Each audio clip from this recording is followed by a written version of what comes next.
Ya, banyak dari teman-teman yang menanyakan mengenai kabar DC Lapangan dari aplikasi pinjaman online Pinjamin Kredit Dana. Apakah ada DC Lapangannya? Lalu ada di mana aja? Dan ketika keburu didatangi oleh DC Lapangannya, apa yang harus kita lakukan untuk mempersiapkan menghadapi DC Lapangannya agar kita bisa bersikap tenang dan tidak begitu panik? Karena di sini kita akan bahas untuk cara menghadapi DC-nya dan juga aplikasinya. Jadi ketika kita telat bayar dan gagal bayar, teman-teman ya, itu kan berbeda. Kalau misalnya telat bayar artinya kita sanggup bayar cuma telat beberapa hari ataupun telat beberapa minggu. Berbeda dengan yang gagal bayar yang sama sekali tidak ada uang buat membayar sekalipun itu kapan. Nah, untuk yang telat bayar ini, teman-teman, aplikasi ini kan seperti yang kita ketahui ya, Pinjamin ini dulu namanya Pinjam Win-Win.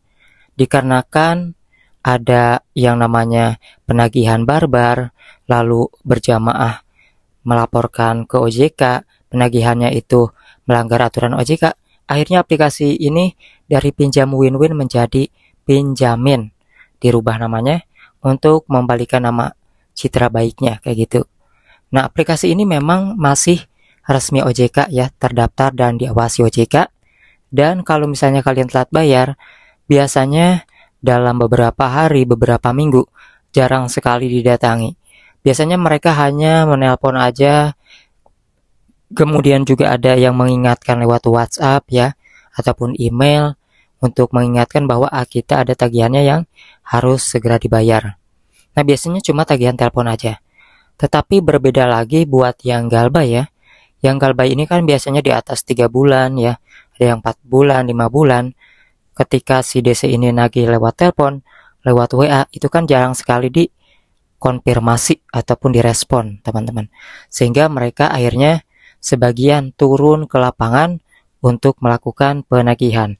Ingat ya, yang turun ke lapangan ini tidak semuanya ya. Tidak semua orang yang galbay ini didatangi.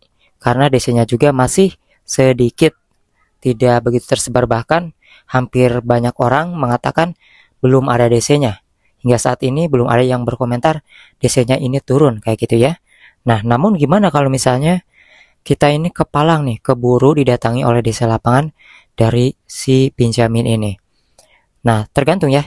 Kalau misalnya kita nggak ada uang sama sekali buat bayar, sekalipun setengahnya nggak ada gitu ya, misalnya belum kerja lagi ya, kalian bisa katakan belum punya uang sepeser pun untuk membayar tagihannya dan tidak bisa memastikan kapan bisa membayar karena memang belum bekerja lagi. Nah, itu biasanya mereka akan menerima ya informasi dari kalian seperti itu lalu disampaikan ke atasannya, karena kan mereka menjalankan tugas aja menagih, bukan orang yang punya uangnya, teman-temannya, bukan si perusahaannya, bukan pemilik perusahaannya. Jadi mereka gak bakalan maksa.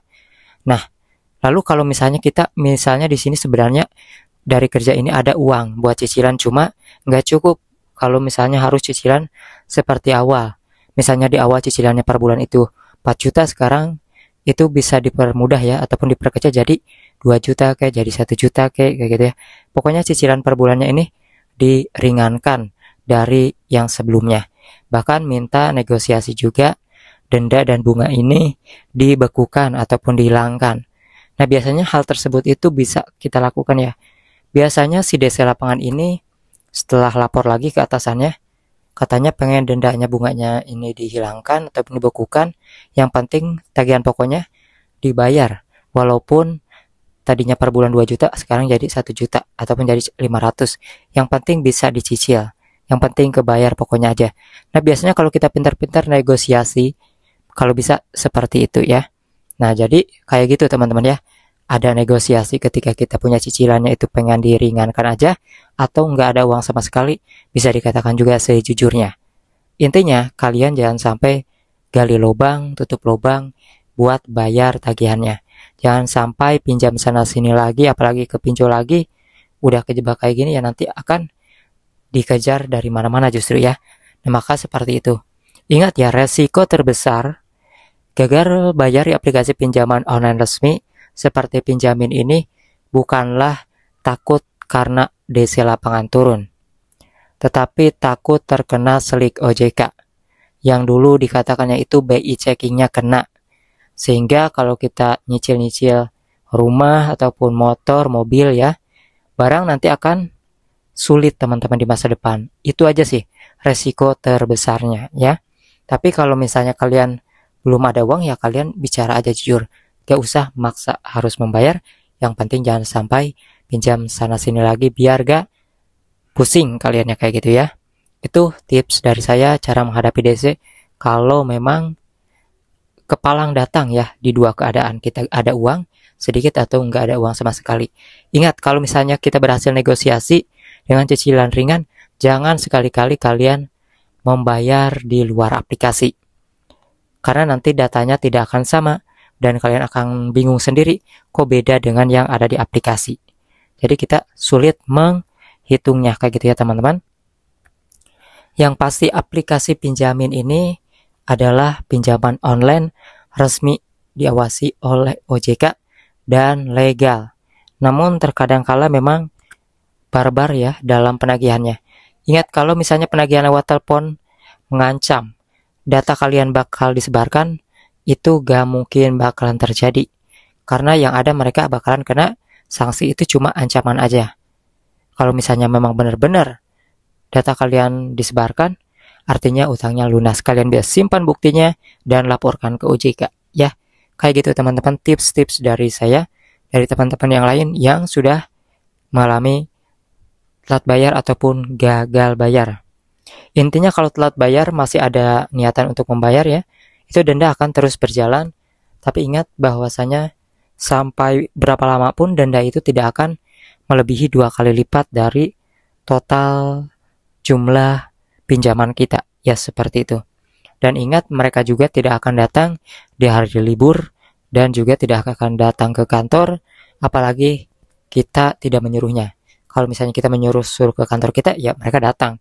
Tapi kalau misalnya mereka dengan cara sendiri ya, inisiatif sendiri datang ke kantor nagihnya, itu sudah melanggar aturan OJK. Maka dari itu, kalian gak perlu takut, gak usah polos-polos amat ya, jangan sampai polos-polos amat. Harus lebih tahu aturan OJK daripada si DC lapangannya. Karena terkadang DC lapangan ini justru tidak tahu aturan.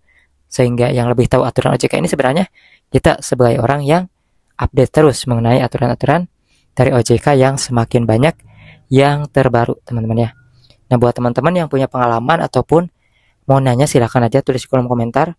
Bukan hanya aplikasi pinjol pinjamin aja, pinjol yang lainnya juga silahkan tulis di kolom komentar ya. Karena di sini saya bahas bukan hanya pengalaman sendiri aja, tetapi banyak pengalaman orang-orang lain yang sudah bercerita bagaimana mereka ketika mengalami telat bayar di aplikasi pinjaman online resmi ataupun juga yang ilegal teman-teman.